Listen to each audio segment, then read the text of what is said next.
No matter if points are gained or points are lost, there will be much to discuss. For analysis regarding tonight's Winnipeg Jets game, here are Dave Manouk, Ezra Ginsburg, and your host, Drew Mindell. The Illegal Curve post-game show starts now. A third period so exhilarating, so unexpected that I feel I should start the show by smoking a cigarette. I won't do that, but I will say good afternoon, Winnipeg, good afternoon, Manitoba, and for all those joining us live this afternoon on our YouTube channel, wherever you may be tuning in from, we say good afternoon, universe, and welcome to the Illegal Curve. You can vape if you want, Drew. If you don't want to actually smoke a cigarette, you can always vape. I could vape, except I don't think that would be very responsible parenting, because what I would be vaping would not be what the youth of the day are generally vaping, and I don't think you're more of a Vicks Vapo Rub guy, Drew, there you go, exactly. For all my aches and pains, I need Vicks Vapo Rub, not vaping in general. Wow. I mean, 3-0 after 40 minutes, and had the game ended 3-0. I don't think anybody would have been that surprised, or really, given the absences from the Jets lineup, really would have been that upset necessarily. I thought the Jets played hard for the first 30 minutes of the game, and then, the latter half of the second period, they ran out of steam, and Carolina took advantage. And I sort of expected a generic third period where one team's up 3-0 and one team is very good when trailing, when leading after 40 minutes, and one team isn't that great when trailing after 40 minutes. But a third period out of nowhere for the Winnipeg Jets, and this is certainly one of their most remarkable victories of the season, of recent memory, I would say, going into Carolina, scoring 5 unanswered goals in the third period and ending up with a 5-3 victory, Ezzy. Ridiculous, really. Like you said, Drew, I mean, you're watching that game, and, I didn't think this was, the worst couple periods for the Jets, but there was definitely a lack of an offensive spark, and there were giveaways. The power play did not look very good. Obviously, Scheifele scores the tying goal on the power play, so the Jets redeem themselves, but you're thinking, okay, if the Jets score an early goal here, maybe they can tie this game up. And, you had Mark Scheifele go full beast mode in this game. Wow. And same thing with Nino Niederreiter, guys. Like, we talked about Niederreiter possibly being an option in the top 6. Of course, he was on his familiar wing spot on the third line with Lowry and Appleton. Adam Lowry was excellent.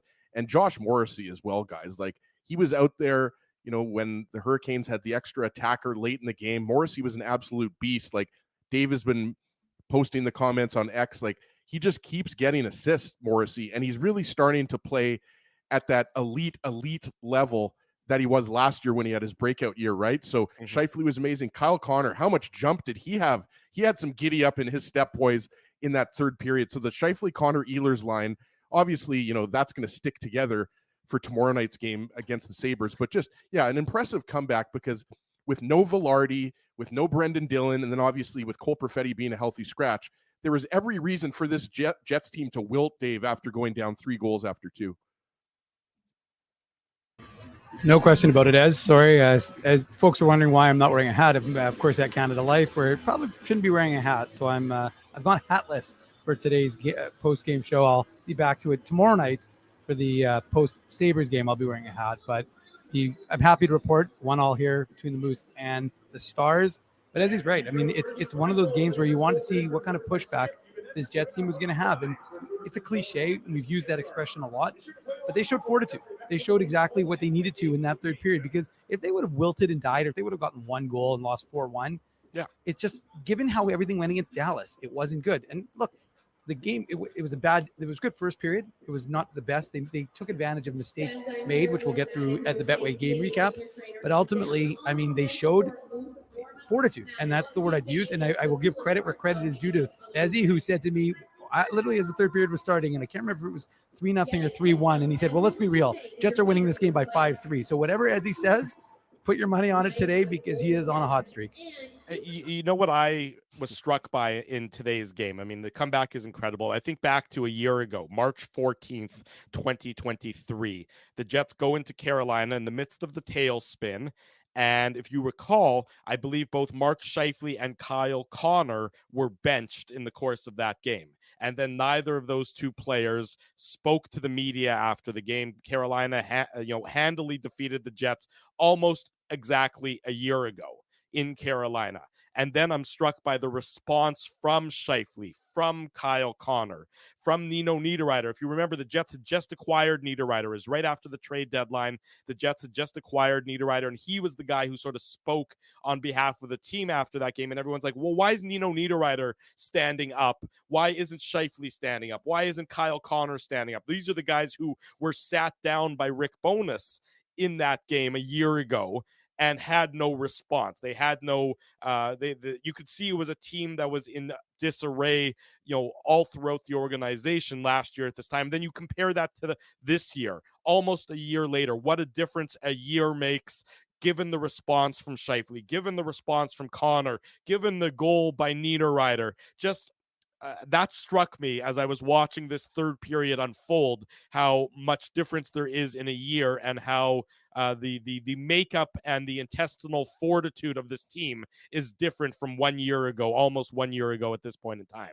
Right. And Tracy, yes, you do have to make soup now for every game, because Tracy, for those listening on the podcast, said that she went to go make soup for the second period, and then they came back and tied the game up and eventually won. So yes, Tracy will have to make soup. But you make some really good points, Drew. And, the Hurricanes, I think what's so amazing about this comeback win and the 5 goals in the third period is because of who it's against. We talked about this this morning, just what was that, 5 hours ago. The Hurricanes do not give up a lot. And, we had the comment up from Dom Zappia. The Jets didn't score on their first 4 power plays. And, a few of those power plays looked better than others, right? But you didn't have Gabe Vilardi, your number one weapon on the top power play unit. So, I thought the Jets did well enough in his absence. But look, it was the Scheifele, Connor, Ehlers line that stepped up big time in this game. And as did Nino Niederreiter, who we talked about earlier, was so good and has been so good on that third line all year long. And I still won't be surprised if, you see him moved up into the top 6 before we expect the Jets make a move, right? So you've got those 2 games against the Kraken next week. And then who else do you play? Do you play Vancouver? I forget. You play Buffalo. You play Buffalo tomorrow, Seattle on Tuesday, then Seattle on Friday after the deadline. So There's 2 games now between, until the trade deadline next Friday, 2:00 Central Time. Right. And you could make an argument, guys, that, the Jets top 6 look pretty good today, but we know that there's a big hole on the wing now that Cole Perfetti has moved down and is now out of the lineup, guys. And we also have to talk about that fourth line. I thought Gustafsson, Kupari, Morgan Barron has been a staple of that fourth line all year long, Dave. But I thought Gustafsson and Kupari, they had some good shifts early in the first period. And obviously they didn't get a lot of ice time. But I thought when they were out there, for the most part, they were in the Hurricane zone, just doing their job, making sure, they were playing reliable defensive hockey. So we'll see what happens. Perfetti might be back in the lineup, but I wouldn't expect it tomorrow. No, sorry, go ahead, Dave. I was just going to say quickly that, the idea that what they did was they injected some fresh legs. David Gustafsson obviously hasn't played a game since December 22nd at the NHL level. He played 6 games with the Moose, and Rasmus Kupari, obviously, since his return, I think he's played 6 or 7 games for the Jets. So you knew that those guys are wanting to have a good showing and a good effort, right, Ezzy? So it was good from them, and it was good effort overall. You needed to see this team step up, right? You couldn't have a step back game. You couldn't have 2 poor games in a row. And I'm not saying it was a poor game overall by Winnipeg, because I thought after the beginning of that game contest where Carolina outshot them 8-0 to start, that the Jets started to have pushback and started to try and impose their own will on the game. So it was like I said, it was a good overall effort. They had some bounces go against them in that middle frame, but they didn't fold up and say, okay, well, we got to focus on Buffalo now. They focused on the Carolina Hurricanes, and they beat a pretty good Hurricanes team at home, who I believe, like I said, they don't often give up. I don't know what their record is going into the third period with a lead, but I got to imagine it's a pretty solid one. This was either their second or third loss all year when leading after 40 minutes. And I'm sure that in those other losses, they weren't up 3-0. What is it about these 2 teams and 3-0 leads? If you remember last year, if I recall, I think it was last year, the Jets had that 3-0 lead on Carolina. Then Carolina pulled the goalie in the latter half of the third period and scored 3 times to tie it up. And then the Jets ended up winning in overtime. That was early last year. So for whatever reason, these 2 teams don't get a 3-0 lead against one another, as bad things tend to happen. also considering this game, this comeback reminded me of the game in Los Angeles earlier this year. If you recall that game where the Jets, I think it was right after Velarde had been out of the lineup, if I recall correctly, where he got injured and then missed that stretch of time. It was early in the season, November, early in the year, yeah. The Jets went into LA and they were either down 2-0 or 3-0 after, I think, 20 minutes. It was 2-0 after 20 or after 40. I don't remember exactly what it was. And then the Jets staged a really significant comeback, an unexpected victory that then sort of snowballed from there positively. Similar thoughts tonight. I mean, this is the Carolina Hurricanes, a Carolina Hurricanes team that is thought of as a Stanley Cup contender, and a Carolina Hurricanes team that is regarded as one of the best defending teams in the league, and a team that is very adept at not having this happen. And it happened, and it happened quickly in that third period. The Jets, again, we're going to quickly start focusing on tomorrow's game tomorrow.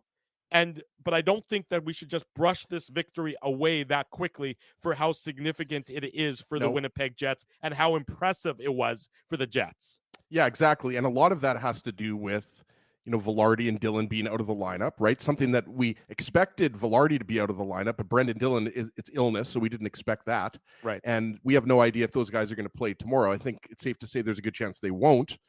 But, I mean, it just doesn't – it's not clear right now, right? So – considering that, and also considering, as you mentioned, Drew, the Hurricanes record, like this Hurricanes team is an established team. Like this is at the very least, they're a top 10 team. And I could hear an argument that, when you're talking about the playoffs, they're a top 5, top 6 team just because of their playoff experience. Like, you watch Sebastian Aho and Andrei Svechnikov, Seth Jarvis, Martin Necas. I mean, they've got a really, and Brent Burns, I know he's, getting up there in age, but, he's still a very solid defenseman. I thought Jacob Slavin was having a rough game out there going one-on-one with Scheifele, right? So, I mean, you got to credit Scheifele, Connor, the Jets' big boys, and, the pressure that they were putting on the Hurricanes. The Hurricanes were on their heels, boys, for that entire third period. Like, they were rattled. And that's what you want, right? Like, you want to dictate the pace. You want to put the opponent on their heels. So give the Jets a lot of credit here. There was every reason to think that, the Hurricanes were going to win this game by, 3 or 2 goals. And, now the Jets are feeling good about themselves again going into Buffalo, and now all the pressure is off of them. If they lose this game in regulation, then they go into Buffalo tomorrow. Now they want to avoid a 3-game losing streak, right, Dave? So, yes, intestinal fortitude is a good word, or good words that Drew used to describe this performance. Well, and you beat a good team. We talk about it, right, Ezzy? The Jets were 7 of 8, then 7 of 9 after that loss in Dallas. Now your 8 of your last 10 are wins. So the swoon that we saw last year is not happening. This team, again, sometimes without not the best 5-on-5 effort. Sometimes it's special teams. Sometimes it's goaltending. But this was an important win. And again, you don't gloss over the fact that they were down 3-0, but you do highlight the fact that this team, again, they could have, like you said, tried to salvage something in Buffalo, but instead now they've split the road trip and they've got a good chance to come away with, if they can win tomorrow, 4 of the 6 points that were available. So you like to see that Scheifele did what he needed to do. I mean, we talked about it with Rachel Dory today, talking about the need for a stud and for someone who's going to be able to be a game changer. Yeah. That's what Mark Scheifele had to do, and that's what he did. That he certainly was. Let's get into the nitty-gritty of it as you are watching the Illegal Curve post-game show. Over 450 of you joining us live. If you haven't already done so, be sure to smash the like button, subscribe to the channel, because we're going to do this again tomorrow night after the Jets and the Sabres. And if you missed this morning's Illegal Curve hockey show, which just ended a little over 3 hours ago, be sure to head back after the post-game show and catch that. So the Illegal Curve YouTube channel, what I'm saying is it's a destination for you, and be sure to smash that like button. Let's get into the Betway game recap on this Saturday afternoon. The Betway game recap. Big thanks to our friends at Betway for their continued support of the Illegal Curve post-game show. If you're looking for a safe and place to place a wager, and a place that is going to give you fair odds and all the betting options that you're looking for, we recommend heading on over to Betway and bet your way. Must be 19 years or older to play. Please play responsibly. There you go. We got that comment up from a Canes fan. Great comment. WTF just happened. Mortensen, hope you're joining us. Not sure you're joining us from Raleigh or where you're a Canes fan. Is it Vigo? But yeah, or maybe Chris Mortensen, the NFL insider, whoever it is. Welcome to the Illegal Curve post-game show. This is a safe space for everybody. We treat all fans nicely and friendly and politely here on this program. Raleigh, by the way, a great city. I've been there a number of times. Laura did grad school. Humble brag. And the humble brag. I know. I've been. Laura went to grad school in Raleigh, so I'm Dave familiar with it. Drew goes I've been to Carolina. there before. No, and Mortensen, you've got a great team there. The Hurricanes, look, do you want to play the Hurricanes in the first round if you're the Rangers or if you're the Bruins? I don't think so. So, I mean, like the Rangers wouldn't play them.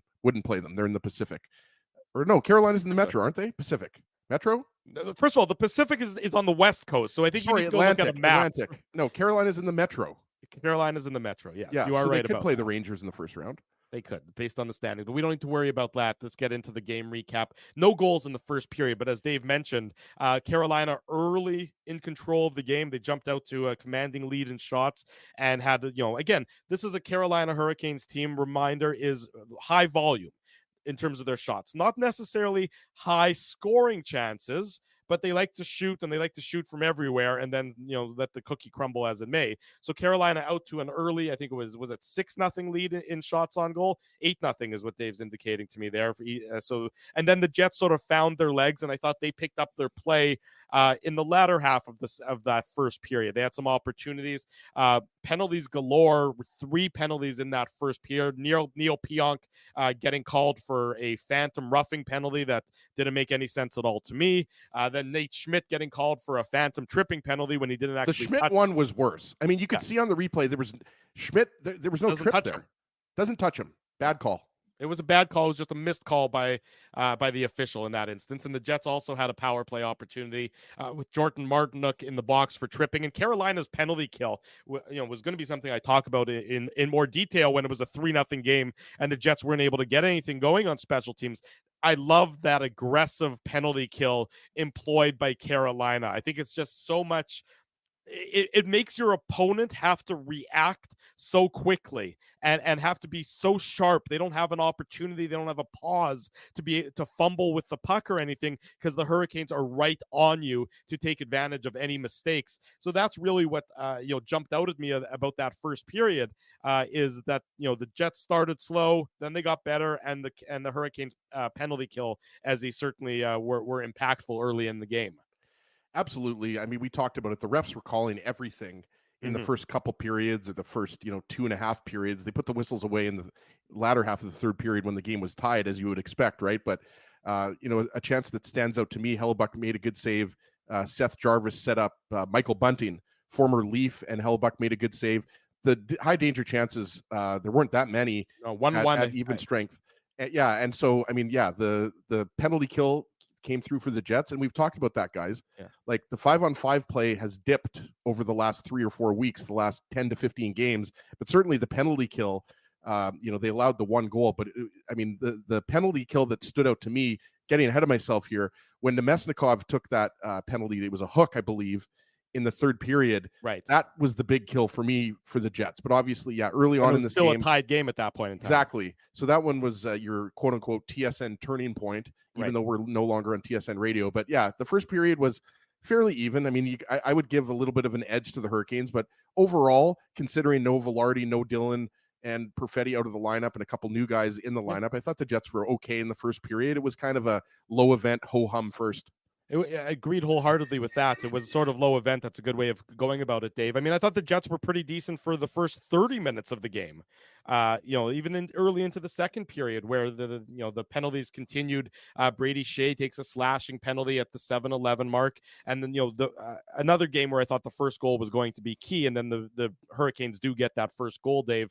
Martin Neckash, his 19th of the year, assist to Nosen and Chatfield, that coming at the 10-12 mark of the second period, just after the Brady Shea penalty expires. It's a 2-on-1. The Jets get caught in a bad line change, and the camera work wasn't great on this one either, as you sort of missed the goal as they were focused on a bit of a scrum, I think, involving Dylan DeMello that was behind the play. But the Hurricanes get the goal, Dave, to get the early 1-0 lead, or the not early, but the 1-0 lead halfway through the game. Drew, I was going to say, I don't know which goal you're referencing because I wasn't able to watch it because I was busy watching a battle at the blue line with Dylan DeMello, Right. And of course didn't see it. Not a great line change. So it's the second game in a row now. The Jets get burned by a line change. I think it was Mason Appleton was coming off. And, it's an unfortunate situation because, you're right. I thought the first goal would have a significant impact on the game, especially because you just mentioned all the guys who are missing, right? Brendan Dillon out because he's not feeling well. So you got Logan Stanley coming back in. Mm-hmm. And then, of course, with Velarde and Perfetti. So, after an even first, you thought, okay, well, how are the Jets going to react? And again, this was not a great line change. And you can't really blame Connor Hellebuck on this because it's a great shot and he's got to defend against a 2-on-1. So unfortunately for Winnipeg, it didn't, again, like it's a little bit emblematic of what they've been doing, which is a little bit of that loose play 5-on-5. Mm-hmm. And, and I'd been lauding Dylan Samberg because I thought he'd been, excellent, especially on the PK there in that first period. And then again in the second, but it's a tough play. He goes for the drop, and again, like I said, it ends up in the back of the net. But ultimately, you like the way they played. It's just a mistake, and it ends up in the back of the net. Yeah, after 40 minutes of the game, and we'll get to the other goals. I mean, Dylan Samberg led all Jets in shots on goal with 4, which is not something you typically see. But he certainly was active, even in the offensive zone. He was jumping up and had a couple of different, I don't know if you would describe them as scoring chances, but he had a couple of aggressive rushes, that at least, reminds people that he could be a bit of an offensive threat, or more of an offensive threat than he necessarily gets credit for or is thought of. 1-0 at this point in time. The Hurricanes make it 2-0 at the 15:54 mark. So 5 minutes and 42 seconds later, Toivo Teravainen, sorry, I stumbled on my words there, 19th of the year. This was, of course, Finnish Day and Hockey Day in Finland, so they would like this goal. Teravainen from Aho and Svechnikov, and that's the Hurricanes' top line, and it's certainly a dangerous and skilled top line. It makes it 2-0 at this point in time with just about 4 minutes to go in the second period. Yeah, and we have to mention, Ehlers obviously misses the net and it comes around, but Ehlers hits I believe it was the post or crossbar, right? Inches away from it being tied. Yeah. Exactly. And that's like you said, Drew. I mean, the first 25, 30 minutes were pretty good for the Jets, but this is obviously when the tide turned, so to speak, and the Hurricanes had all of the momentum. And obviously, I mean, you mentioned Sebastian Aho he just beats Sean Monahan here. This is Aho beating Monahan cleanly and making a nice pass over, was it Natchez or was it Svechnikov? It was Teravainen that got the second goal, right? Yeah. So, I mean, to me, that's just a one-on-one. Aho beats Monahan, right? And, it's again, the Jets have a bit of a collapse defensively. But again, that results from Ehlers missing the net badly and the Hurricanes having a 2-on-1, right, Dave? So another odd man rush. But again, you got to credit Aho. He's a very elusive player, and he just outmuscles Monahan, who gets it to Teravainen for the goal here. Yeah, and you don't necessarily expect that to happen very often. Sean Monahan, usually a very defensively adept player, but this was just a skill play. So credit to the Hurricanes for executing on this one to give them the 2-0 lead at this point. And you're late in the second period, and the Jets have been scuffling, I would say, at this point, even though they come so close to tying it. If it wasn't for Ehlers hitting the post there, it would have been a tie game if that shot is an inch or two lower. And then it gets from bad to worse. for the Winnipeg Jets. And you're like, oh gosh, at this point, 3-0. It's on the power play. Aho again, assist to Svechnikov and Michael Bunting. It's a beautiful pass. This is such a fantastic play by Svechnikov to feather the pass through, I believe, Neil Pionk's skates. No chance for Connor Hellebuck on this goal at all. And Aho makes no mistake, and it's 3-0. There's 48 seconds to go in the third period. Carolina is out to a commanding lead. And the question is, I mean, the question to me wasn't, are the Jets going to come back in the third period? The question was more along the lines, Dave, of how are the Jets going to maybe respond a bit in that third period? And we know how they responded, but first, your thoughts on this goal that made it 3-0 for Carolina. Dave's downtown at the Moose game. I was going to say, maybe provide us with an update of the Moose Stars. I was going to. Well, right now it's 1-1 in the game. They're out shooting them 13-5 on the power play. Brad Lambert hit the outside of the post, and it looked like they scored, but no bell went off, so it still remains 1-1. But also an update from the Manitoba Brier. I'm going to steal this from Drew. Team Manitoba C, Team Manitoba D tied up at 3-3. Yeah, but do you know what C or D stand for there, curling expert? I don't know. A letter? Reed Carruthers. Reed Carruthers. Reed Carruthers and Matt Dunstone. There's multiple teams. Is. Yeah. Okay. Nope. Don't leave the curling to me, my friend. That's a goal. All right, Kyle Capobianco. Here's a live update from Manitoba Moose. Hey, I'm stealing Daniel Fink's thunder. He's not. Put on your antlers. It's time for the Minute Moose Minute on the Illegal Curve Hockey Show.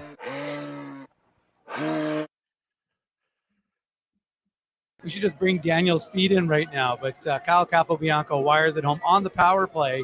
See, I'm better at. I don't really do play-by-play. I do color, guys, as you know, and so it's 2-1 for the Manitoba Moose. The crowd's getting excited. Folks are getting excited, but this is a Jets show, not a Moose show, so I'll stick to the Jets analysis. And look, on this play, Drew, that you're talking about. First of all, it's funny how it was Hockey Day in Finland, and everybody was excited for that, and Sebastian Aho gets that third goal, and you're right. Because just before this, seconds before this, Connor Hellebuck had been a little bit turned around. So there was a very good chance that they could have just put it into the empty net because he didn't know where the puck was. But they couldn't get, I think it was Seth Jarvis, couldn't get the puck in front. So it goes to the blue line, and then they eventually turn it around and they get that goal to make it 3-0. And you're right, at that point, then you're thinking, are they going to try and just do something to build up? Because you're expecting Carolina to shut this down. You're not expecting anything to really come of this at this point. But of course, we know that's not the case, but ultimately, you like the fact. I don't like the way Neil Pionk played it because he allows that shot to go right through him, and it's a great pass. I mean, Svechnikov to Aho is just that was magic watching that goal. But look, at the end of the day, you want Pionk to either intercept it or take the man, but to be caught in no man land and allow that one to get scored isn't ideal. Yeah, so there you're at 3-0 for Carolina after 40 minutes, and the Winnipeg Jets look like they're down. Maybe they're not out, but they're definitely down after 40 minutes. But the epic comeback begins early in that third period, as it needed to occur. Minute 36. You want to see the Jets. You want to see this response, and it's Connor and it's Ehlers and Scheifele are together to start this. What third a pass period. Here by Ehlers. This is just elite. I don't know. There's the only way I can describe it, guys. Is this pass from Ehlers? I realize it's a little bit of a far shot. You could say Kochetkov should have maybe had this, even though we know Connor's a sniper. To me, Ehlers just puts this right in Connor's wheelhouse. Just a fantastic pass. Yeah, it's a great pass by Ehlers, and it's a great response by the Winnipeg Jets. Kyle Connor, his 25th of the year, sort of a quiet 25 goal scorer at this point in time, a little bit, given all the time he's missing and everything else. But he's clearly going to still get upwards of 30, maybe 35 over the remainder of the regular season. Connor, his 25th. Assist from Ehlers and Josh Morrissey. You're going to hear the name Morrissey a lot going forward in this third period recap.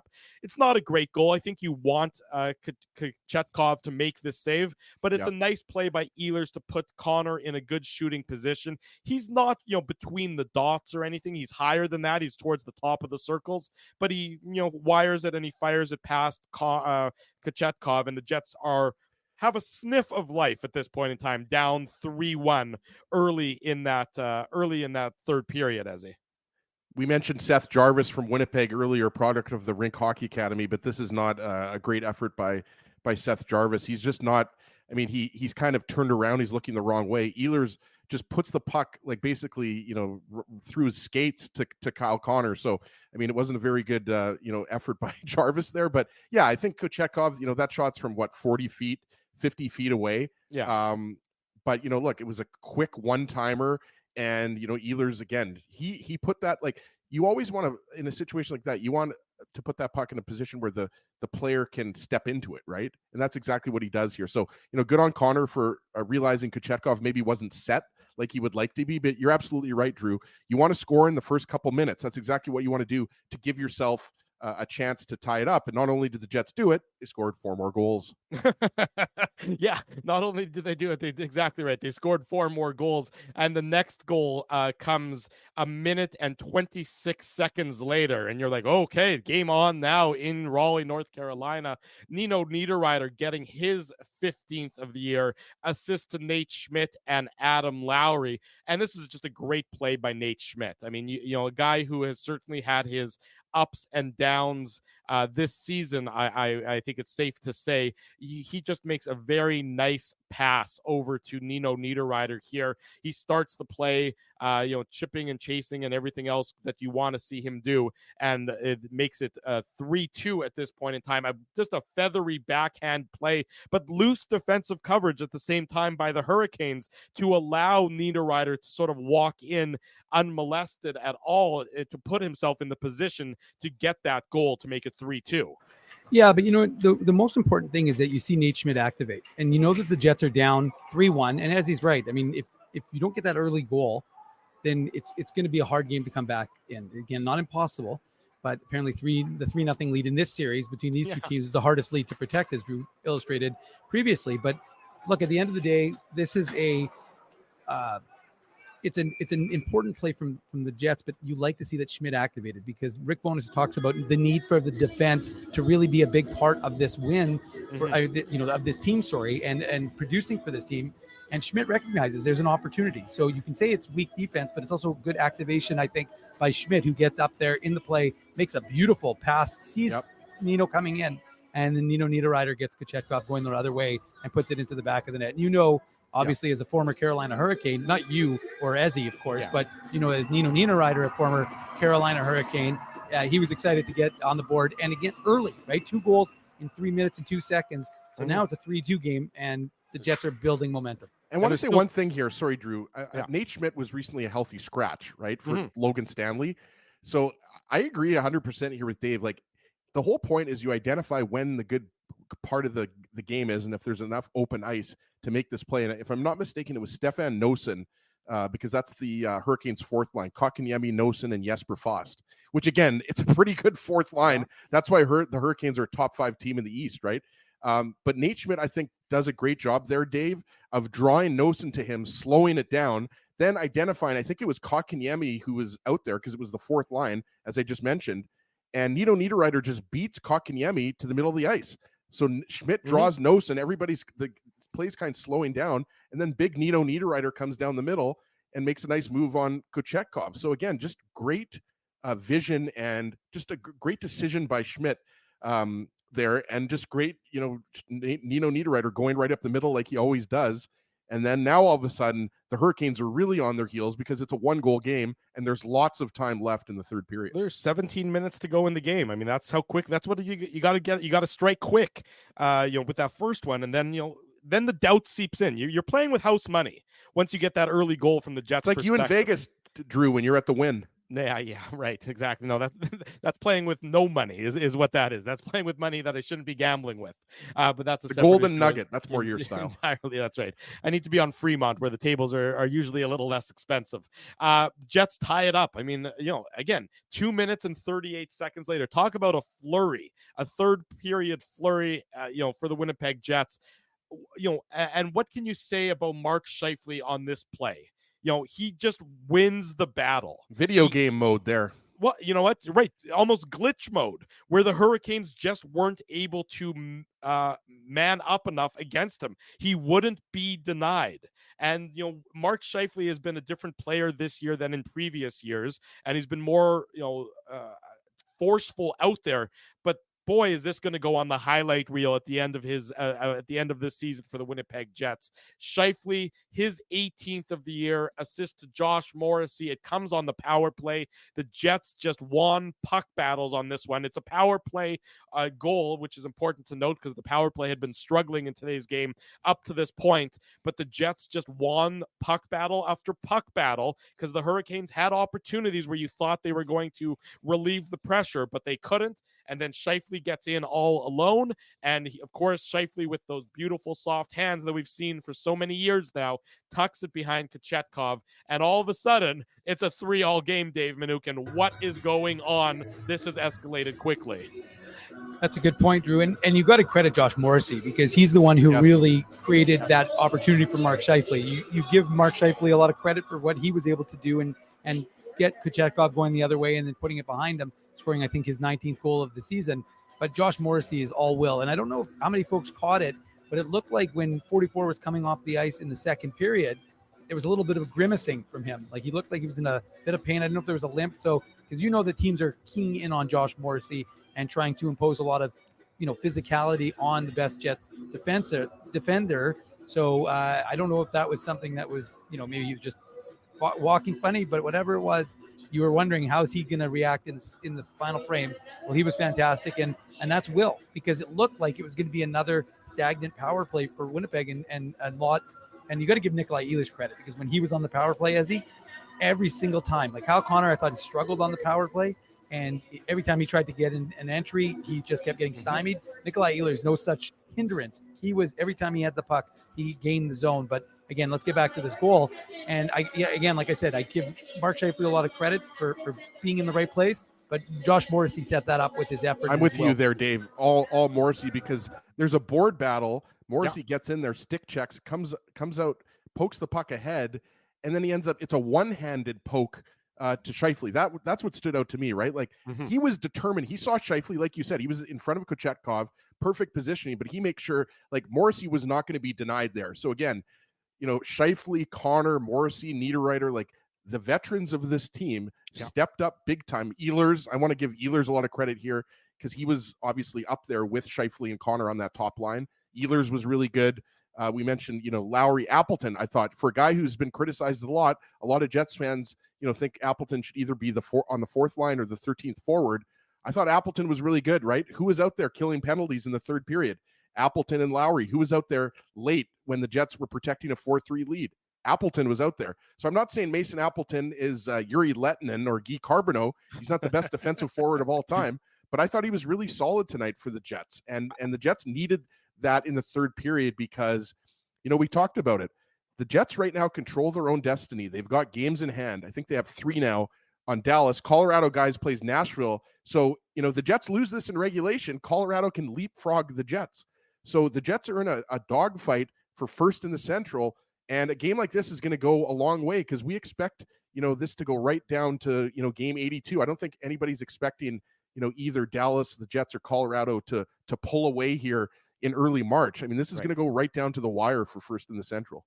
You're exactly right. I mean, I think that's a very good point because the score sheet, I mean, you can see the guys on the score sheet, but to stage this kind of comeback, it takes everybody on the roster and they're all doing it shift after shift after shift. So it's not just one isolated shift and then another isolated shift.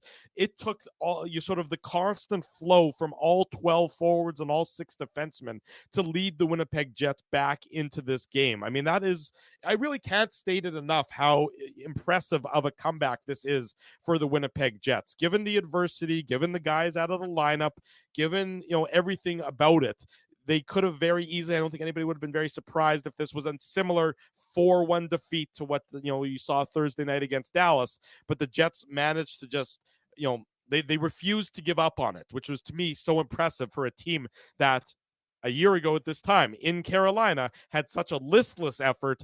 12 months later, it's almost like a completely different room, completely different roster, completely different franchise mentality, certainly tonight. And then the comeback is complete. at the 16:47 mark of the third period. And the Jets were very good in this third period, but you also got to be a little bit lucky to be good. And Kochetkov, who was not good in this third period, makes just an inexplicable decision here to race out to play the puck. Totally not a decision that he needed to make. I didn't think that this was really a dangerous necessarily situation. I thought that the Hurricanes were in, there was back pressure coming, but I didn't think that there was such back pressure coming that Kochetkov had to come out and play the puck or do anything like that. I believe Jordan Martinook was being pressured by Monahan on this play, and then Kochetkov comes out, and then it's a bit of a Keystone Cops, and the puck ends up on Monahan's stick, and he gets his 20th of the year. I believe this is his 8th goal now as a member of the Winnipeg Jets. All of those coming in the last really less than 2 weeks, because he had the hat trick against the Calgary Flames on the holiday Monday, which would have been 12 days ago. So I think that's 8 goals in the last 12 days for Sean Monahan. And the Jets have a 4-3 lead as a result of his play and Kochetkov with a bit of a boneheaded play as well. Yeah, well, we gave Morrissey his props, Dave, on the Scheifele goal. Yeah, but we have to give Vlad Nemesnikov some props here on him getting the puck. And I'm not sure why he doesn't get an assist here. I think I understand why, but he deserved an assist on this goal. But certainly his pressure, it was well noted. Well, and you mentioned it, Drew. Just over 3 minutes left, and Chatfield goes to make the play on Monahan. And look, I mean, clearly Kochetkov, it wasn't executed. Like, you see what he's doing, because he can see that Monahan chips the puck ahead, and he has to contend with Nemesnikov. But that, to me, that's what causes it. Nemesnikov going hard forces Kochetkov essentially to get out of the net. And Chatfield he's not in a position to make a stop on Niederreiter. But just absolutely love the pursuit of the puck by Nemesnikov, which forces Kochetkov to come out of the lineup, Dave. But yeah, I mean, that's not a goal that you're going to like as the game winner if you're the Hurricanes. But you're also not going to like the entire third period, because that was the 4th goal that you allowed in a row, right? So I think that the Jets deserve a lot of credit for how aggressive they were in the third period. I just was going to add, Azzy, that Kochetkov, the knock on him is that he's very aggressive. And so I wasn't. He can play the puck, though, Dave. I like it. Like, he's one of the better puck handling goalies in the league. He scored a goal in this building, so right. That's worth remembering when he was playing, I believe. And it was Chicago. A shot. It wasn't like it went off of a defenseman back into an empty net. He actually shot it into the net. That's right. It was there's Richard Lapp, the hockey maven. Yes, we can Hi, see Richard Lapp, in the the hockey background. maven. Nobody knows more about junior hockey than Richard Lapp, the hockey maven. True. But, he's written books. He's written a lot. I think he's written about 10 books. But anyways, if you want to know about junior hockey, Drew's only written Harlequin romance novels under a pen name. Yes, under a pseudonym. Yeah. Anyway, so I mean, that's the one thing you can take advantage of with an aggressive goaltender. And I agree with you. Like, I didn't think it necessitated him coming out, but I'm not surprised, because that's within his style of play. Yeah, but we will also give that goal, because all of a sudden the Jets have come back from 3-0 down to 4-3. That'll be our Seagram shot of the game. The Seagram shot of the game. Big thanks to our friends at Seagram's for their continued support of the Illegal Curve post-game show. A comeback victory like that perhaps deserves a little bit of a fireball shot, and well, why not? We've done almost 5 hours of broadcasting already today, and it's I guess maybe I'm a little off on that. Where's your little ball? 3 hours of broadcasting in the last few hours, so here. Kudos to the Winnipeg Jets Drew's for that been comeback. Drinking out of that little bottle for the last 5 months. Like, I'm starting to think he just I has have multiple little there. bottles. It's not just the same one. I got multiple little bottles. Drew, do we have to talk about your drinking problem? No, we don't. I only drink only when the Jets stage a 3-goal comeback. That's it. Other than that, I'm perfect. A lot of little mini bottles there. There was like 4 or 5 little mini bottles there, Drew. Well, I've been able to get my hands on some mini bottles of Fireball, so I'll keep that well in check. Don't worry. I'll keep it on. 4-3 for the Jets at this point. So you're now into the last 3 minutes of the game, and the Carolina Hurricanes pull the goalie, and they're just shell shocked at this point in time. Having given up the 4 straight goals. And the Jets, look, Connor Hellebuck makes a couple of saves, and the Hurricanes have a little bit of pressure, as you would expect with a 6-on-5 advantage. But the Jets do a very good job at keeping everything to the outside and getting into shot lanes to prevent the Hurricanes from really getting anything that I would describe as a golden opportunity. Kyle Connor almost put it into an empty net early after they pulled the goalie, but that was the defender for the Hurricanes made a nice block. But other than that, the Jets did a very good job keeping everything to the outside and out of the danger zone until Niederreiter, with 11 seconds to go, assist to Iafallo and Josh Morrissey, his third of the game, to wrap up an epic third period for the Winnipeg Jets, coming all the way back from 3-0 down to win 5-3. Yeah, and Niederreiter and Iafallo did a good job protecting the 4-3 lead there, and we're not going to break down the empty net goal, but remember there was that one chance. Marty Necas is always a player that impresses me. Remember Jack Drury had a chance right in the slot, and Hellebuck made a save. I forget if it was just, if he made the save, like if it hit him in the middle of the jersey or a pad save. I forget what it was, but it was a grade A chance in the slot for the Hurricanes. And so, good on Hellebuck, right? Like he allows 3 goals in the first period, and then he shuts the door. And we've seen him do that so many times. Like Hellebuck, everybody knows he's the team MVP, Dave, but this is one of those games where, not a lot of people are going to talk about, Hellebuck, but he made a really good save on Bunting in the first period, made a good save on Drury late in the third period. And, he still had a good enough game. He allowed the Jets to come back in this game by shutting the door, for the majority, for all of the third period, right? So, yeah, the Jets just, they elevated their game when they needed to. Like, this can't be overstated how big of, look, we're not going to, throw out things like this is a season-defining win or anything like that, but no Velarde, no Brendan Dillon. That's a top 6 forward and a top 4 defenseman, and you were down 3-0 after 2 periods. So you got to, look, we are hard on the Jets, Drew. When the Jets beat the Hawks and the Coyotes and they needed overtime, we were hard on them, and we said, they didn't play very well. And the Jets, I thought, with the exception of, maybe half of a period in the middle frame, the Jets were good today. And especially in the third period, they elevated their game and they got the job done when they had players out of the lineup. Yeah. You know what, Dave, and I want to get you in here. Look, the Jets, whether or not they win, this is a championship caliber comeback victory. Not to say that the Jets are going to win the Stanley Cup, because who knows how that's going to play out. But it takes a certain, teams have to be wired in a certain way to be championship teams. And you need victories like this to sort of build upon in the course of your season. We mentioned the comeback against the Kings earlier this year, where they came back from a number of goals down and came back and handily beat the Los Angeles Kings. And that was at a time when the Kings were playing some very good hockey. And then the Jets went on a really good run as a result. Today's game could be a similar catalyst for that. Who's that? Daniel Fink. Daniel Fink. Play-by-play broadcaster, the Manitoba News. He's doing a walk-on. And he just big-timed us, guys. Totally. Well, he texted, big-time Dave. He's in the next booth over, so he texted me. He said, I should have walked in. I said, come on in. No problem. You're welcome. There you go. Join us here on the Illegal Curve Post. Come on in. The water's warm.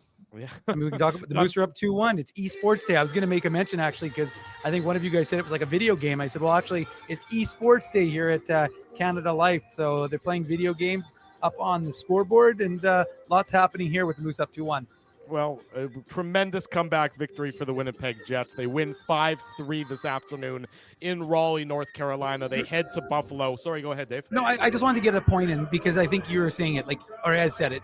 You're not going to overstate it. Similar to the 4-1 loss to the Dallas Stars. Yeah. It was not great. Again, it doesn't define their whole season, and neither will this. But this really does kind of offset what was a really bad start to this road trip with a very impressive comeback, one we weren't expecting, but we saw. And so again, as he said, you're missing some critical pieces, and guys stepped up when they needed to. And like I said, led by 55. As he's right, 37 was excellent, as was 44. And so it was an impressive effort in totality by this Jets club to pick up an important win. And I illustrated it. Hold on, let me just pull it up again on my second screen. Just getting into my phone. But that was their 38th win of the season in game 59 in 22-23 last year. That 38th win came in game 67. So they're well ahead of that pace. And in 17-18, the season we all love to talk about, 38th win came in game 64. So again, this team is well above the pace. This is a team that's on pace for something we've never seen before here in Winnipeg. There you go. Winnipeg Jets 5-3 victors out of nowhere. 5-3 victors over the Carolina Hurricanes this afternoon. The Jets next in action tomorrow night in Buffalo. Post-game show tomorrow night right around about 8:45 p.m. Central Time after the Jets and the Sabres. The Jets look to build upon this comeback victory and do it again tomorrow afternoon. When we come back on the Illegal Curve post-game show, we have some comments from Rick Bowness about the decision to healthy scratch Cole Perfetti and some news about Gabe Velarde and his health status. Don't go anywhere. More than 500 of you are joining us. The clock strikes 3 p.m. on this Saturday afternoon. You're watching the Illegal Curve post-game show. BP's new New York Sicilian Square Footers. With a thicker crust than ever before, they're light and airy on the inside and oh so crispy on the outside. You're gonna have your work cut out for you. Okay, fine. Try the New York Sicilian Square Footers, only at Boston Pizza. You guys ever wish for a game changer in life? Like finding out your favorite snack has 0 calories? Or discovering the mute button on Ezzy? Picture this, a secret weapon for parking where you can book a spot a whole month in advance. Tell me more, Drew. Pre-book your parking at really low rates, or maybe even for free if you use the code Illegal Curve. Free? What is this, sorcery? The Grid Park app. It's a real secret weapon that has affordable game day parking, and to sweeten the deal even more, I love sweets. our listeners can use the code Illegal Curve to park for free. Holy Zamboni. Tell me about it. Just download Grid Park, GRYD Park, and use the code Illegal Curve, all one word, to park for free. The game can change just like that.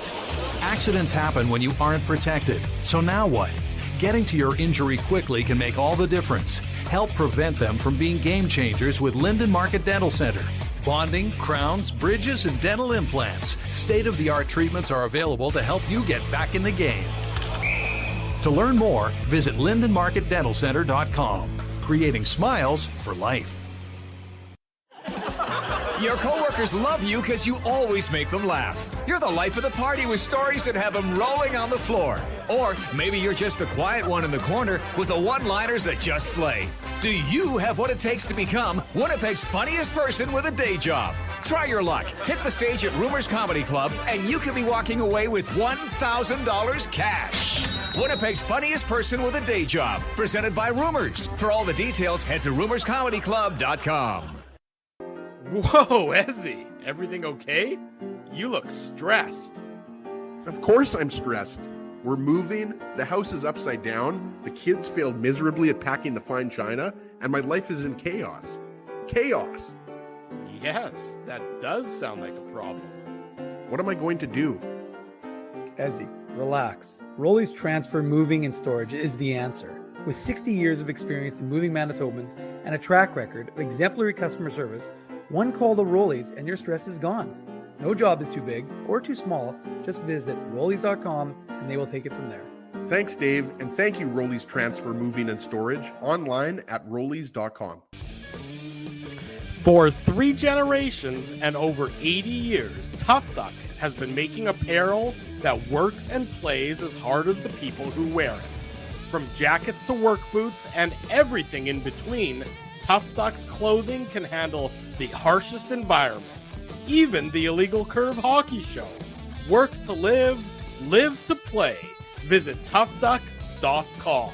Shortly after 3 o'clock in the afternoon, welcome back to the Illegal Curve post-game show. Jets win 5-3 over the Carolina Hurricanes, staging a 5-goal comeback in the third period. Want to remind everybody, Illegal Curve, proud to be a media sponsor of the Rady JCC Sports Dinner coming up May 28th of 2024. One of the best dinners on the calendar, especially if you're a sports fan. Love some memorabilia, great prize surprises galore. This one, you're going to hear from Grant Fuhr, Doug Gilmore, and Wendell Clark. So 3 legendary hockey players for those of us from the 80s and 90s. Those 3 gentlemen will be in Winnipeg at the Rady JCC Sports Dinner, May 28th, 2024. And I would suggest do not be surprised if you hear from 1, 2, or 3 of those fine gentlemen over the coming weeks here on the Illegal Curve post-game show and or the Illegal Curve hockey show. So you can get your tickets for this dinner coming up in May at radyjcc.com. Of course, we're thrilled to be part of that great program yet again. Jets 5-3 victors over the Carolina Hurricanes. Rick Bowness, here's sort of some of the key things that he had to say post-game tonight. Gabe Vilardi, he definitely won't play tomorrow as he has been sent back to Winnipeg. He's getting further evaluation on the upper body injury that he's been dealing with lately. So Gabe Vilardi, not an option for the Winnipeg Jets tomorrow night in Buffalo, as he is back in Winnipeg for further evaluation. Certainly not the best news from the Jets' perspective, but I guess better that it happened earlier than closer to the playoffs. Right. And I mean, I don't think they're going to call. I mean, they have Perfetti as the extra forward, so I don't. Yeah, think you're not going to call anybody up for unless guys are really banged up or guys can't go for tomorrow. Right. But right, no, and we know that Mason Appleton and Ehlers were also game time decisions, right? So that's the only reason to keep an eye on that. Maybe the Moose also have a game tomorrow. Is it tomorrow afternoon, Dave, or tomorrow night? I know it's tomorrow. They play Texas again, right? So I don't know, and it's unfortunate for Vilardi. Hopefully, he'll be back sooner rather than later. But again, that's an opportunity for Rasmus Kupari. It's an opportunity for David Gustafsson. I mean, there is always the chance, boys, the Perfetti goes back in. But based on the way the Jets played and the comeback in the third period, do you not leave David Gustafsson and Rasmus Kupari on that fourth line with Morgan Barron, and you maybe give Cole Perfetti another game or 2 off? I mean, I think there's an argument to be made. You don't want Cole Perfetti being in the press box for too long. It's only been 1 game, so we'll have to wait and monitor that. But it's again, Nemesnikov. I mean, he's a guy that is able to move up. But Scheifele, Connor, Ehlers, guys, is what you should expect to be the top line again tomorrow versus Buffalo. Yeah. I mean, there's no reason why you would break that up, Dave.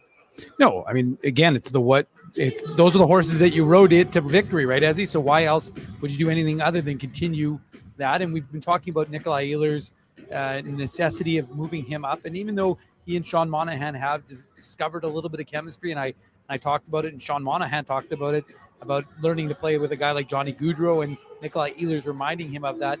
I mean, ultimately, you're going to need. We don't know how long Gabriel Vilardi is going to be out. And again, I tend to think that because he was on the bench in the third and didn't go to the room, it wasn't maybe necessarily as bad. I didn't even think it was an upper body, to be honest with you, based on the fact that he seemed to be testing his legs, right, Drew, during the commercial timeout in that game against Dallas. But at the end of the day, he goes back to Winnipeg. That's tough news for the Jets. But again, they were able to, and it looked like, Ezzy, that it was going to be really tough news for the Jets power play, right? Because they were looking a little lost. That first unit, at least, was looking a little lost without him going, I believe, 0 for 4 before they finally got that one, the Mark Scheifele goal. But ultimately, again, this is what you want. You want. Look, Buffalo's not a very good team, but you want to be able to continue this good momentum that you built in the third period. So we'll see if they're able to do that.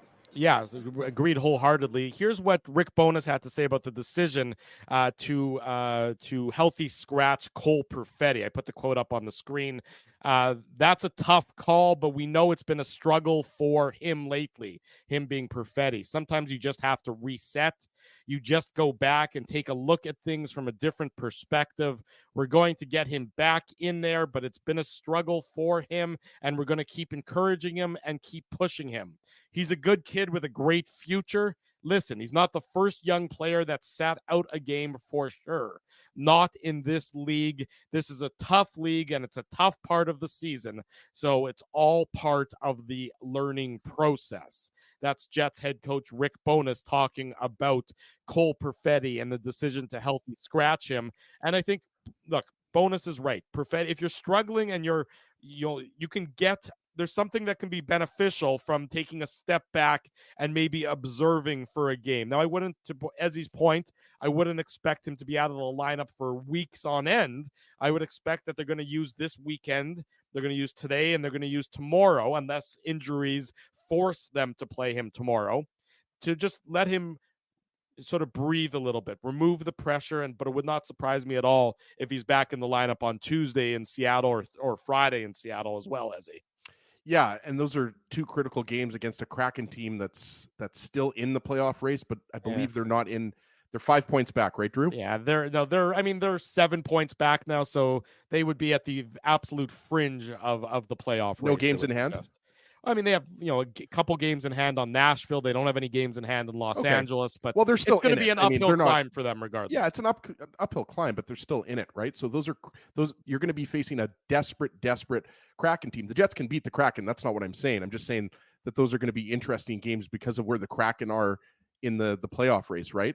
Right. But getting back to what you said about Cole Perfetti, most likely he's not in the lineup tomorrow, but again, Gustafsson, he's missed a lot of hockey. Rasmus Kupari, he was injured earlier this year, and they were good on the fourth line. And then it becomes a question of, what is Perfetti's role on this team, especially if the Jets acquire a winger like we expect them to prior to the trade deadline, right? Like, does he become your 13th forward? I have no idea.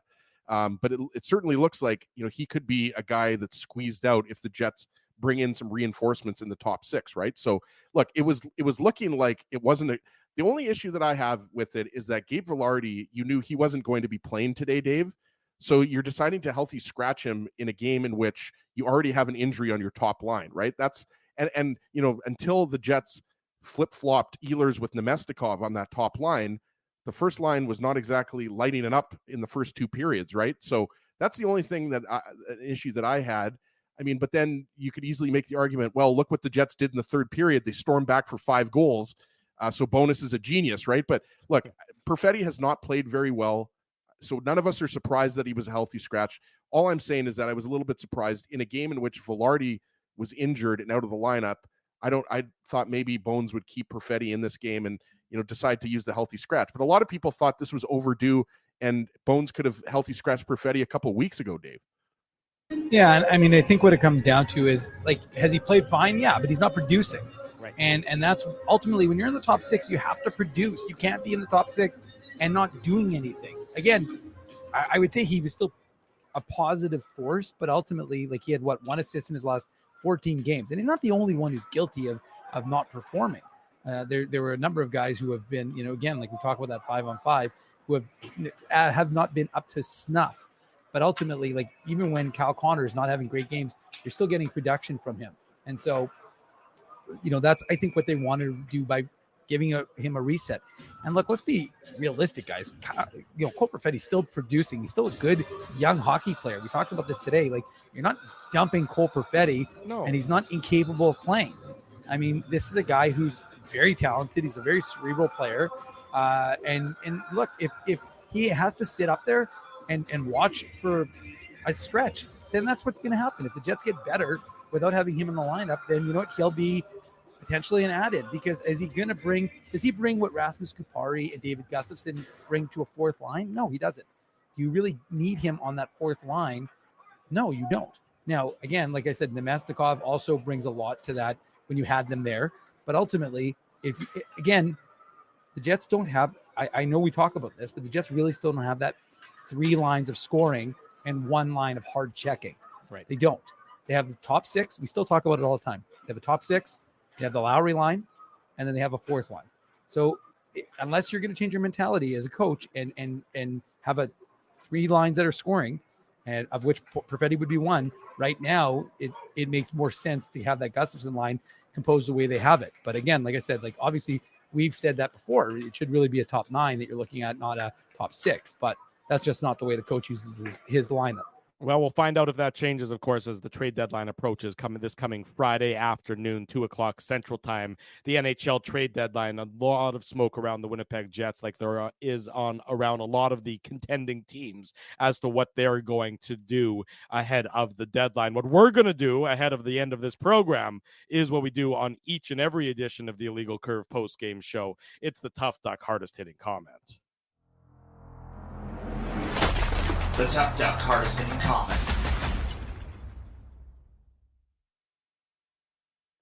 Lots of good calls this afternoon.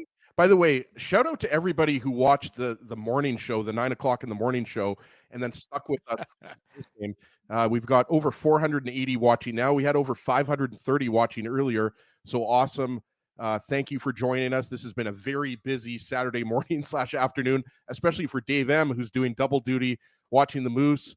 So make sure you follow IC Dave for continued updates from the Moose game. They've got 2 games this afternoon. Look at that. Where else do you get that? I'm not sure if we're going to get a cease and desist from True North Sports and Entertainment for doing that, Dave, but I think we know a few people in the legal community, so I think they'll get us out of that one if True North doesn't like that. Obviously, I'm joking. Dave M, people don't know this, but Dave is on a first-name basis with Zinger and Mark Chipman. They all know Dave, and they know the great job that he does for us. We're going to give it to Elias McCracken. I'm not sure if he's won yet this year or if it is a he or she, but I like this comment. I've been hard on him, but got to say Stanley, yes, Stanley had a really good shift with 4 minutes to go. That was important to shut down the Canes in our zone. Position strong, smart plays, get out of zone. He was out there on the penalty kill as well, guys. That's why we know that Logan Stanley earlier in the season was the guy that was going into the lineup over, a guy like Declan Chisholm. Yeah, who you did 3:08 on the short on penalty kill today. 3 minutes. He played it. I think it was 14 minutes and 23 seconds. That's right. And he was just solid. So again, he didn't expect to play. We didn't see the Brendan Dillon illness coming. So just good on Logan Stanley. I thought he wasn't special or he wasn't flashy out there, but I thought he was just solid in 14 minutes of work on that third pair. So Elias McCracken, send me an email, Ezra@illegalcurve.com, or slide into my DMs on Twitter @ICSEG. And with your mailing info and Tough Duck, we'll ship out a toque to you. I know that Trish Jordan got her toque earlier this week, and a lot of other folks were getting their toques this week. And we're going to transition to, I believe, trucker hats once the playoffs start. So look out for Tough Duck trucker hats. That's exciting. Everyone's getting toques. We'll give away another toque tomorrow night. The Jets and the Buffalo Sabres, post-game 8:45 p.m., give or take a couple minutes, right back here on our YouTube channel as your Saturday filled with Illegal Curve broadcast continues unabated. At least you get now about 17, 18 hours off. You get a bit of a break until we do it all again. Not Dave. Dave M doesn't get the break. The folks watching get a break. You have nowhere else to be. We know what's going on in your schedule, in your life, Dave. You're doing exactly what you're supposed to be doing. It's all these other good folks who are putting everything on the shelf while we're doing the Saturday morning and we're doing the Saturday afternoon, and we're keeping everybody informed on the Jets and on the Moose and on everything that's going on with Thomas hockey. Milich making big saves. There you go. Thomas Milich making big saves. Dave will have continued coverage of the Moose game. You can check that out on his Twitter feed and then post game on illegalcurve.com. We want to say a big thank you to all of our sponsors: Rumors Restaurant and Comedy Club, Farmery Beer, Rollies Transfer, Grid Park, Linden Market Dental Center, Zappia Group Realty, Boston Pizza, Seagram's, and Betway. These fine businesses help support Illegal Curve Hockey. They support the website. They support the post-game show. They support the Saturday show as Shout out well. to Stacy, who's going to the Jets Sabres game, because as a lot of people who are IC regulars know, Stacy's in Erie, Pennsylvania. So shout out to Stacy. Hold on, I had the comment start here. Hold on, there we go. There you go. They head to Buffalo for the Jets and the Jets and the Sabres tomorrow night. So Stacy, enjoy that. We expect that you'll be, as you're driving back to Erie after the game, we expect that you're going to be, or wherever you're driving back to, tuning into us in the car for the post-game show as well, because you can do that. The beauty of your phones are they work in the car, they work in front of a computer, wherever you are, wherever you're tuning in from. Be sure to keep tuning into the Illegal Curve and YouTube channel. True. Don't forget Rebecca Liebsack, who we featured on from Savannah, Georgia, and her family came to Winnipeg. Yeah. They were in Carolina, as she mentioned in the chat I had with her. So Great. she and her family were in Carolina for the game as well. And there was another Jets fan I remember saying that they were going to the game. So we saw it on the broadcast. A lot of Jets fans made their way down to Raleigh, a beautiful city according to Mindell. It's Raleigh, I believe, Dave, not Raleigh. Well, they were Jets. Sorry, but today it was Raleigh for the Winnipeg Jets as they came back and scored 5 straight in third. It's like Dave. I used to say New Orleans, and then Drew's like Nolans. Yeah, it's Nolans, or not New Orleans. the people that say Louisville. It's not Louisville. It's Louisville. Exactly. That's how you got to say it. Hold on. Let me try that. Louisville. Yeah, it's close enough. Close enough that I'll let it pass. I'm just waiting for more of your curling analysis. That's what I'm waiting for at this point in time. Carruthers is up 6-3. Oh, there you go. At least you remembered his name this time. What happened, Dave? End. There's some rocks. Oh, there was just a play that they literally went through, kind of very similar to the Svechnikov to Aho goal, but it went through the Texas Stars legs, and he wasn't able to put it past Thomas Milic. So it remains 2-1. Moose outshooting Texas 21-12. So an important game for Manitoba. They need this 2 points. And that was actually Ezzy's boy Maverick Bork.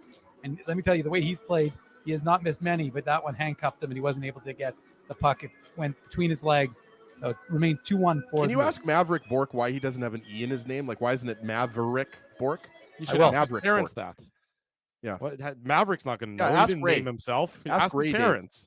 Yeah, his dad, Raymond. Ray or Phil, whichever one of the Borks it is. Who knows? That's it, folks. Enjoy the rest of your Saturday. Hope you have a great one, whatever you're up to. I'm heading to the William Prince concert later on tonight. So if you're going to be in downtown Winnipeg at the concert hall, you can come find me and say hi to me. Who is William Prince? Sorry, I'm not as hip as you are. You aren't as hip as me, Ezzy. You're not by a long shot. William Prince. Drew, by the way, is that your second concert this week? It's my second concert, and in the last 3 days. I don't know. I'm running on fumes, my friend. Drew has babysitting money. Goodbye, everybody. Thanks for joining us. Enjoy the Illegal Curve. Purple Rain. Have fun. We'll see you tomorrow night. Thanks for joining us, everybody. Until then, we wish you good afternoon and good luck. Jets win 5-3 over the Carolina Hurricanes. Peace. Thanks for listening to this broadcast from Illegal Curve Hockey.